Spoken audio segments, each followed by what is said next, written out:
So here we will check what is equivalent mass, मतलब equivalent mass आप कैसे calculate कर सकते हैं, ठीक है। मतलब equivalent mass और equivalent weight is simply what, molecular mass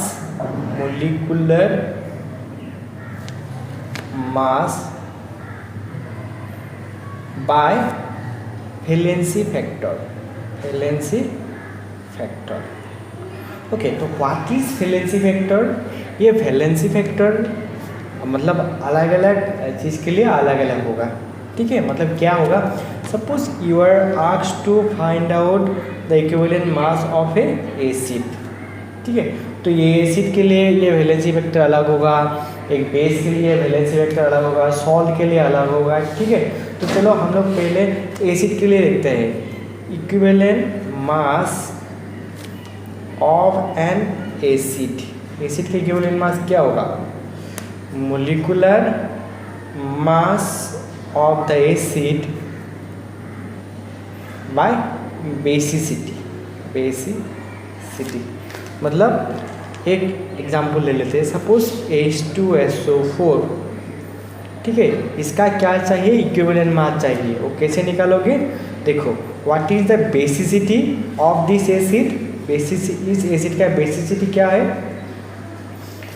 basicity कितना होता है, 2 होता है। तो ये बेसिसिटी कैसे निकलता है और ये बेसिसिटी होता है क्या है, तो बेसिसिटी मेनली क्या है, it is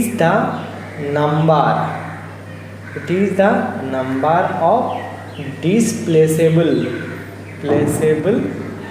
H+ ion present in one molecule of the acid, ठीक है। जैसे करके HCl में डिस्प्लेसेबल हाइड्रोजन कितना है, 1 है, तो इसका बेसिसिटी कितना होगा, 1 होगा। H2SO3 इसमें कितना है, 2 है, तो इसका 2 होगा, ठीक है। और H3PO4 इसमें कितना है, 3 है, तो 3 होगा। तो जितना हाइड्रोजन है उतना ही होगा, लेकिन ये सब में एप्लीकेबल नहीं होगा, कुछ एक्सेप्शन भी है। सपोज H3PO2 इसका बेसिसिटी होता है 1, H3PO3 इसका बेसिसिटी होता है 2। ये किसके ऊपर डिपेंड करता है, इसका स्ट्रक्चर देखना पड़ेगा, ठीक है।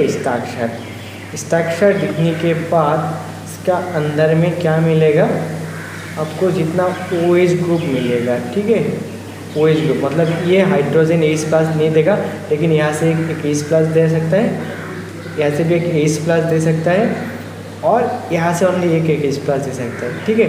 So the basicity of hypophosphor, the name of this acid is hypophosphorous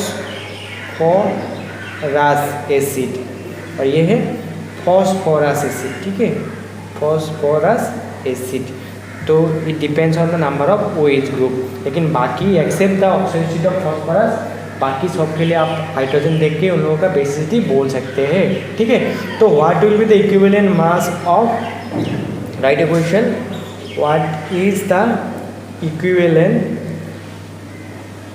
mass of H2SO4, क्या होगा, इक्विवेलेंट वेट फॉर्मूला क्या है, मोलिकुलर मास। H2SO4 का मोलिकुलर मास कितना होता है, 98, है कि नहीं, yes. And what is the basicity, इसमें डिस्प्लेसेबल हाइड्रोजन कितना है, 2, तो इसका मोलिकुलरिटी कितना, बेसिसिटी कितना होगा, 2, मतलब the equivalent mass is 49। Got my point, yes. तो चलो अभी हम लोग एक बेस के लिए देखते हैं, बेस। तो equivalent mass of A base क्या होगा, same molecular mass of the base, जिस बेस को निकालना है उसका मोलिकुलर मास, और उसी तरह उसका क्या होगा, एसिडिटी होता है। बेस के लिए एसिडिटी एंड एसिड के लिए क्या था, basicity.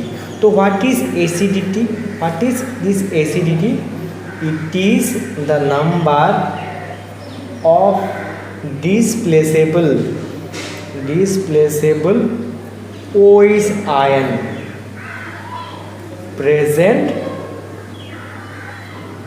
In one molecule of the base. ठीक है, मतलब एक अगर NaOH लिया गया है, क्या लिया गया है NaOH और KOH, इसमें कितना है NaOH और KOH में OH ग्रुप कितना है 1, मतलब इन लोगों का एसिडिटी कितना होगा 1 होगा। सपोज Al2O, ठीक है, इसमें कितना होगा 3 होगा।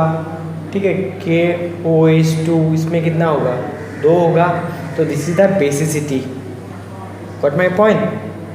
तो अगर आपको इस KOH और Al2OH का क्या चाहिए इक्विवेलेंट मास चाहिए, तो आपको क्या करना पड़ेगा, simply what you need to do, you have to suppose किसके लिए चाहिए NaOH के इक्विवेलेंट मास चाहिए, इक्विवेलेंट मास ऑफ NaOH।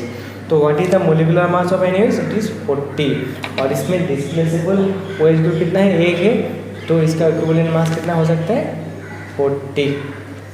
हो गया, ओके। तो चलो अभी एक सॉल्ट के लिए देखते हैं, equivalent mass of A salt. एक सॉल्ट का इक्विवेलेंट मास क्या है, क्या होगा, molecular mass of the salt by total positive valency of metal atom. मतलब एक एग्जांपल ले लेते हैं, सपोज किसके लिए ले लेंगे, सपोज NaCl। इसको डिसोसिएट होने के बाद what you will get Na+ और Cl नेगेटिव। हो गया। तो अगर आपको NaCl का क्या चाहिए इक्विवेलेंट मास चाहिए, तो क्या होगा, पहले आपको इसका मोलिकुलर मास निकालना है। तो मोलिकुलर मास कितना है, सोडियम का है 23 और क्लोरीन का है 35.5, तो ये हो गया 58.5। और इसमें ये जो मेटल एटम है, इसमें मेटल आयन, इसमें कितना पॉजिटिव चार्ज है, एक ही है। तो दिस विल, तो 58.8 will be the equivalent mass of this salt. ठीक है, समझ में आ गया सबको, ओके। तो ठीक इसी तरह आप लोग क्या निकाल सकते हो, इक्विवेलेंट मास निकाल सकते हो।